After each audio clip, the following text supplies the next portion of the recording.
اپنا ہاتھ پورے جسم پہ پھیر لیتے. یہ اہتمام آپ صلی اللہ علیہ وسلم نے اس وقت فرمایا جب آپ صلی اللہ علیہ وسلم پر جادو ہوا. اس کے بعد آپ صلی اللہ علیہ وسلم کا ہمیشہ یہ معمول رہا ہے. یہ بھی صحیح بخاری کی روایت ہے. صحیح بخاری کی ایک اور روایت میں ہے کہ حضرت عائشہ رضی اللہ تعالیٰ عنہ فرماتی ہیں کہ ایک مرتبہ رسول اللہ صلی اللہ علیہ وسلم نے جہاد کے لیے ایک لشکر بھیجا, تو اس میں جو امام تھے وہ سورہ اخلاص کی بہت زیادہ تلاوت کیا کرتے تھے نماز میں. صحابہ کرام کا جب یہ لشکر واپس لوٹا ہے تو آپ صلی اللہ علیہ وسلم کو بتایا گیا کہ یہ سورہ اخلاص بہت زیادہ پڑھتے تھے نماز میں. تو آپ صلی اللہ علیہ وسلم نے ان سے پوچھا کہ تم یہ کام کیوں کرتے تھے, سورہ اخلاص تم اتنی زیادہ کیوں پڑھتے تھے؟ تو ان صحابی نے فرمایا کہ اس میں رحمان کے اوصاف بیان کیے ہیں, اللہ کی حمد و ثنا ہے, اور اس وجہ سے مجھے اس سورت سے محبت ہے, یعنی محبت ہے جس کی وجہ سے میرا دل چاہتا ہے میں اس کی بار بار تلاوت کروں. تو آپ صلی اللہ علیہ وسلم نے فرمایا کہ صحابہ سے فرمایا کہ ان کو خبر دے دو کہ اللہ بھی تم سے محبت کرتے ہیں. یہ بھی ایک سورت کی ایک بہت بڑی فضیلت ثابت ہوتی ہے. اور عبد الرحمن ابن ابزا رضی اللہ تعالیٰ عنہ سے روایت ہے کہ رسول اللہ صلی اللہ علیہ وسلم وتر کی نماز میں پہلی رکعت میں سبح اسم ربک الاعلی, دوسری میں قل یا ایھا الکافرون, اور تیسری رکعت میں سورہ اخلاص کی تلاوت کیا کرتے تھے. تو وتر میں تیسری رکعت میں سورہ اخلاص کا پڑھنا یہ فضیلت کی چیز ہے. حضرت عقبہ ابن عامر رضی اللہ تعالیٰ عنہ سے روایت ہے کہ میں ایک مرتبہ رسول اللہ صلی اللہ علیہ وسلم سے ملا تو آپ صلی اللہ علیہ وسلم نے فرمایا کہ کیا میں تمہیں ایسی صورت کی خبر نہ دوں کہ نہ وہ صورت اللہ نے تورات میں نازل کی, نہ ایسی صورت اللہ نے انجیل میں, اور نہ ہی ایسی صورت اللہ نے کسی اور مقام پہ قرآن مجید میں نازل کی. میں نے عرض کیا ضرور یا رسول اللہ. تو آپ صلی اللہ علیہ وسلم نے فرمایا وہ صورتیں قل هو اللہ احد, قل اعوذ برب الفلق اور قل اعوذ برب الناس ہیں. اور آپ صلی اللہ علیہ وسلم نے اسے فرمایا کہ کوئی بھی رات ایسی نہیں ہونی چاہیے جو ان صورتوں کی تلاوت کے بغیر گزر جائے, یعنی ہر رات میں یہ تینوں صورتوں کی تلاوت لازمی کیا کرو. تو عقبہ ابن عامر رضی اللہ تعالیٰ عنہ فرماتے ہیں پھر پوری زندگی مجھ سے کبھی بھی ان تینوں صورتوں کی تلاوت رات میں نہیں چھوٹی اور کبھی بھی ناغہ نہیں ہوا. اور حضرت ابو ہریرہ رضی اللہ تعالیٰ عنہ سے ایک اور روایت ہے کہ رسول اللہ صلی اللہ علیہ وسلم نے کسی شخص کو قل اللہ احد کی تلاوت کرتے ہوئے دیکھا تو آپ صلی اللہ علیہ وسلم نے فرمایا کہ واجب ہو گئی. صحابہ نے پوچھا یا رسول اللہ کیا چیز واجب ہو گئی؟ آپ نے فرمایا کہ اس کی تلاوت کرنے والے کے لیے جنت واجب ہو گئی. یہ تو اس صورت کے کچھ فضائل تھے جو میں نے آپ کے سامنے بیان کیے. اس صورت میں ہمیں اسباق کیا ملتے ہیں؟ پہلی تو سبق ہمیں توحید کا ملتا ہے کہ اسلام توحید کے بغیر کامل نہیں ہے, بلکہ اسلام مقبول ہی نہیں ہے. آج بہت سارے لوگ اللہ تعالیٰ کو معبود تو کہتے ہیں مگر اللہ کے سوا مشکل کشا, حاضر ناظر اور مختار کل ایسے ایسے الفاظ ایجاد کیے ہوئے ہیں جو غیر اللہ پر بھی اس کا اطلاق کرتے ہیں. بعض لوگ قبر پرستی کا شکار ہیں, بعض لوگ رسول اللہ صلی اللہ علیہ وسلم کو عالم الغیب کہتے ہیں, حاضر ناظر کہتے ہیں, جبکہ ہمیں اس صورت میں کیا سبق مل رہا ہے کہ اللہ یکتا ہے, اس جیسا کوئی بھی نہیں. تو اللہ اگر مشکل کشا ہے, حاجت روا ہے, تو پھر اگر ہم مخلوق کو بھی مشکل کشا اور حاجت روا کہہ دیں تو اس کا مطلب یہ ہوا کہ مخلوق بھی اللہ جیسی ہے. اس لیے کہ جو معبود ہے اس کی دو بنیادی صفات ہیں, علم اور قدرت. معبود میں دو چیزوں کا ہونا ضروری ہے, یعنی آپ جس کی عبادت کرتے ہیں اس میں دو صفات کا علی وجہ الکمال ہونا ضروری ہے. ایک یہ کہ اس کی قدرت کامل ہو, وہ جو چاہے کر سکتا ہو, اور اسے اس کا علم کامل ہو. جیسے کہ قرآن مجید میں آتا ہے اللہ الذی خلق السبع سماوات ومن الارض مثلہن یتنزل الامر بینہن لتعلموا ان اللہ علی کل شیء قدیر وان اللہ قد احاط بکل شیء علما. اس آیت کا حاصل کیا ہے کہ اللہ نے اس پوری کائنات کو اس لیے قرآن میں اللہ نے مثال دی ہے کہ ایک بستی تھی جس کے رہنے والے بہت خوش عیشی کی زندگی گزار رہے تھے, بڑے امن میں, سکون میں, اور چاروں طرف سے رزق کی ان پہ برسات تھی. اللہ نے اس بستی کا نام نہیں بتایا, اس کی لوکیشن نہیں شیئر کی ہمارے ساتھ, بس بتا دیا کہ میرے کہنے پہ یقین کر لو ایسا تھا. لیکن اس بستی نے کیا کیا؟ فَكَفَرَتْ بِأَنْعُمِ اللَّهِ, اللہ کی نعمتوں کا شکر کرنے کے بجائے ناشکری شروع. تو اللہ نے کیا کیا؟ اذاقها اللہ لباس الجوع والخوف, دو عذاب ان پر مسلط, ایک بھوک کا عذاب اور ایک خوف کا عذاب. دیکھیں اسلام مسلمان اور کافر کی زندگی میں السلام کو بھیجا. میں نے اسماعیل علیہ السلام کو, ابراہیم علیہ السلام کو, محمد صلی اللہ علیہ وسلم کو, موسیٰ علیہ السلام کو, عیسیٰ ابن مریم کو. میرا لوگوں سے رابطہ ہے پیغمبروں کے ذریعے اور میری کتابوں کے ذریعے. سمجھ میں آ رہی بات کہ نہیں آ رہی؟ ایک وہ ہے, اس کو اللہ ہی کہا جاتا ہے. اس کو کیا کہا جاتا ہے؟ اللہ. اور وہ اپنا نام بھی بتا رہے کہ میرا نام کیا ہے؟ اللہ ہے. میرا علم کیا ہے؟ صفات تو میری بہت ساری ہے, میں رحمان بھی ہوں, میں کریم بھی ہوں, میں غفور بھی ہوں, میں رحیم بھی ہوں, میں عزیز ذو انتقام بھی ہوں, علی کل شیء قدیر بھی ہوں. نام تو بہت ہے میرے, لیکن جو میرا صفاتی نام, جو میرا علم ہے, جو میرا اوریجنل نام ہے, وہ کیا ہے؟ اللہ ہے. یہ وہ خدا ہے جو اپنا نام بھی بتاتا ہے, جو مخلوق سے وہ چاہتا کیا ہے یہ بھی ہمیں بتاتا ہے. وہ کہتا ہے میں ان چیزوں سے خوش ہوتا ہوں, ان چیزوں سے ناراض ہوتا ہوں. ہم اس سے پوچھتے ہیں تو نے ہمیں کیسے بنایا، وہ قرآن میں ہمیں بتاتا ہے کہ مٹی سے میں نے آدم کو بنایا، انہی کی پسلی سے اماں حوا کو بنایا۔ کیوں بنایا وہ یہ وجہ بھی بتاتا ہے، لیبلوکم ایکم احسن عملا، اس لیے بنایا میں تمہیں آزمانا چاہتا ہوں تم میں اچھا عمل کون کرتا ہے۔ توجہ آپ کی میری طرف ہے یا نہیں ہے؟ یہ وہ اللہ ہے جس کو مسلمان اللہ کہتے ہیں، یہ وہ کریٹر ہے جس کو مسلمان کیا کہتے ہیں؟ اللہ۔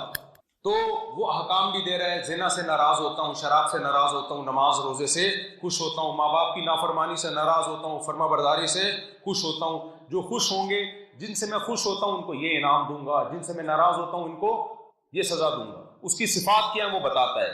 اے اللہ، اے کریٹر، تیری صفات کیا ہیں، تیری کیا کوالٹیز ہیں وہ بتاتا ہے۔ اللہ لا الہ الا هو الحی القیوم، میں وہ ذات ہوں کہ میرے سوا کوئی معبود نہیں ہے۔ الحی، زندہ ہوں، القیوم، زمین اور آسمانوں کا تھامنے والا ہوں۔ لا تاخذہ سنۃ ولا نوم، مجھے نہ نیند آتی ہے نہ اونگ آتی ہے۔ لہ ما فی السماوات وما فی الارض، جو کچھ آسمانوں میں زمین میں سب کس کا ہے؟ میرا ہے، میری چلتی ہے اس کائنات میں۔ ولا یؤودہ حفظہما، مجھے زمین اور آسمان کی حفاظت تھکاتی نہیں ہے۔ لم یتخذ صاحبۃ ولا ولدا، نہ میری کوئی زوجہ ہے نہ میں نے کسی کو اپنا بیٹا بنایا۔ لیس کمثلہ شیء، میرے جیسا کوئی بھی نہیں ہے۔ یہ وہ کریٹر ہے جس کو ہم اللہ کہتے ہیں۔ اگر کوئی اور کریٹر ہے تو فرض کر لو معاذ اللہ نقل کفر، مسلمانوں کا جو خدا ہے جس کو اللہ کہا جاتا ہے وہ جھوٹا ہے، وہ فیک ہے، فرض کرو، تو اوریجنل والا مارکیٹ میں آتا کیوں نہیں ہے؟ پھر بہت مشکل ہے ہماری بات سمجھنا۔ تو اوریجنل پھر لاؤ نا مارکیٹ میں، کوئی اور خدا ہے اللہ کے سوا تو وہ آئے نا، وہ بولے یہ غلط بول رہا ہے بھائی، یہ مسلمانوں کے بنائے ہوئے ملاؤں کے بنائے ہوئے خدا ہے، یہ ملاؤں کا، یہ ملاؤں کا بنایا ہوا ہے، میں ہوں اوریجنل۔ دیکھو امریکہ نے سفیر بھیجا، آیا وہ سفیر بات کر رہا ہے کہ دیکھو یہ پیغام ہے کہ حاجی ڈونلڈ ٹرمپ نے یہ میسج بھیجا ہے، کیونکہ آج کل وہ امن کے وہ کرا رہے ہیں نا، تو حاجی بنے میں ٹوپی ووپی سفید کرتا شلوار میں، لوگ ان کی تصویریں بھی شائع کر رہے ہیں کہ بھئی نوبل انعام ملنا چاہیے۔ حاجی ڈونلڈ ٹرمپ کی طرف سے سفیر آیا، صحیح ہے نا، اس کے پاس پیغام ہے، اس کے پاس سوٹ ٹائی 3 پیس سوٹ میں جو ایک ہوتا ہے ایک سفیر کا ایک گیٹ اپ ہوتا ہے، سارا گیٹ اپ بھی وہ پیغام بھی لے کر آیا، بھئی یہ چاہتا ہے یہ نہیں چاہتا۔ ایک دوسرا گھوم رہا ہے، ایک بندہ آ کے کہتا ہے یہ اوریجنل سفیر نہیں، تو ہم کہیں گے نا کون سا اوریجنل ہے، کہ وہ والا ہے، تو وہ پھوٹے نا آ کے کہ میں اصل ہوں، تو کیوں بول رہا ہے؟ وہ منہ سے پھوٹ کیوں نہیں رہا کہ بھائی یہ 2 نمبر ہے، میں کون سا ہوں؟ تو کریٹر اگر ہے تو اگر اللہ کے علاوہ کوئی اور ہے تو وہ بولے نا کہ مسلمانوں نے جس کو اللہ بنایا ہوا ہے، جو تورات نازل کر رہا ہے، جو انجیل نازل کر رہا ہے، جو زبور نازل کی، جس نے قرآن نازل کیا، بھائی یہ فیک ہے، اوریجنل میں ہوں۔ جو کم بخت بول نہیں رہا، منہ سے کچھ پھوٹ نہیں رہا، گونگا ہے، بہرا ہے، نہ سنتا ہے، تو گونگے بہرے پر ہی ممال لے کر آئیں یا بولتے خدا پر ہی ممال لے کر آئیں؟ ہم کوئی پاگل تھوڑی ہے، کوئی کریٹر ہے کیا کریں، ہے تو کرنا کیا ہے ہم نے؟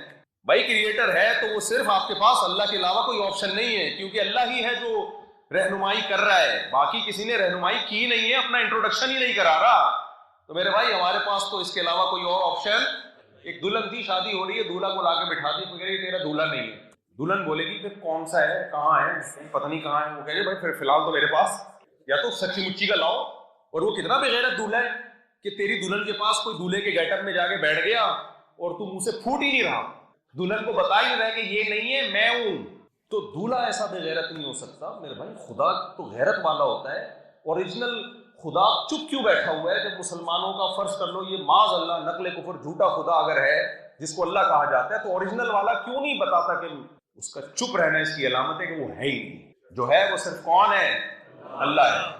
تو اللہ کی ناشکری کا ایک طریقہ یہ بھی ہے جو غیر مسلموں کے پاس ہم کہتے ہیں خدا ہے مگر وہ اللہ نہیں ہے۔ اس خدا کا کرنا کیا ہے بھائی، اس کے تو احکام ہی نہیں پتا ہمیں کیا چاہتا ہے کیا نہیں، ہمیں تو جو اللہ ہے اسی سے پتہ چلتا ہے۔ پورا قرآن اٹھا کے دیکھو، ایک ایک آیت بتاتی ہے، اور آیتیں بتاتی ہے کہ یہ خدا کا کلام ہے، کسی انسان کا کلام نہیں ہے۔ اس کے مضامین دنیا میں جن لوگوں نے بھی دعوے کیے ہمارے پاس اللہ کی کتاب ہے، بہت سے مذاہب دعوے کرتے ہیں یہ آسمانی کتاب ہے، آپ ان کو پڑھ کے تو دیکھو، ان کا مضمون بتائے گا کہ یہ کسی پڑھے لکھے آدمی کی کتاب نہیں ہے، چہ جائے کہ یہ کس کی کتاب ہو؟ اللہ کی کتاب۔ اتنا تضاد، اتنا ٹکراؤ، اوٹ پٹانگ قسم کی باتیں، ایسی باتیں جن پہ ان کے مذہبی رہنما عمل ہی نہیں کر سکتے۔ آپ قرآن اٹھا کے دیکھو کیا صاف ستھرے، یہ جو مولویوں کے آپس کے پھڈے ہیں نا، یہ قرآن ذمہ دار تھوڑی ہے۔ قرآن کی تعلیمات تو الحمد سے لے کے والناس تک 2 اور 2 4 کی طرح کلیئر ہے. قل تعالوا واتلوا ما حرم ربکم، اللہ کہتے ہیں آؤ ہم تمہیں بتاتے ہیں تمہارا رب کن چیزوں سے ناراض ہوتا ہے. بھائی مذہب کا تصور کیا ہے؟ مذہب ہمیں یہ بتاتا ہے کہ خدا کن چیزوں سے خوش ہوتا ہے، کن چیزوں سے ناراض، کون سی چیزیں جرم ہیں، کون سی چیزیں نیکی ہیں، کن چیزوں پہ سزا ملے گی، کن چیزوں پہ اجر ملے گا. تو اللہ کہتے ہیں دائیں مت جاؤ، آؤ تعالوا آؤ. ایسا لگتا ہے یعنی قرآن بلاغت کی کتاب ہے نا، جیسے کوئی بہت کنفیوز ہو، پریشان ہو، یار میں ادھر جاؤں، میں ہری پگڑی پہنوں، میں سفید پگڑی پہنوں، میں نیلی پگڑی پہنوں، میں سرے سے پگڑی نہیں پہنوں، میں صرف ٹوپی کراؤں، ٹوپی پہنوں ہی نہیں، میں کیا کروں؟ میں لوگ کنفیوز ہو رہے ہیں نا آج کل، کیا خیال ہے فرقے مارکیٹ میں. تو